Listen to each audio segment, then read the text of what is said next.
প্রায় ১ বছর ধরে ফিলিস্তিনের গাজার ইসরায়েল যে সন্ত্রাস ও গণহত্যা চালিয়ে যাচ্ছে, দুর্ভাগ্যজনকভাবে তা আজকাল লেবানন পর্যন্ত বিস্তৃত হয়েছে।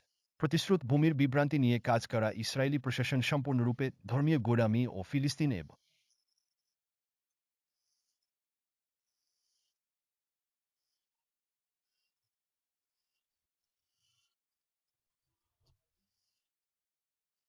লেবানের পর তার দৃষ্টি কোথায় থাকবে তা আমি স্পষ্ট করে বলছি।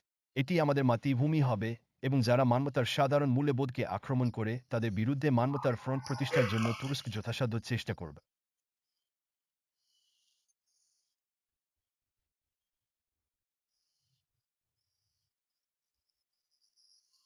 আমি এখান থেকে ইসরায়েলকে স্পষ্টভাবে সতর্ক করছি। লেবানন স্থল অভিযানের ফলাফল অতীতের আগ্রাসনের মতো হবে না।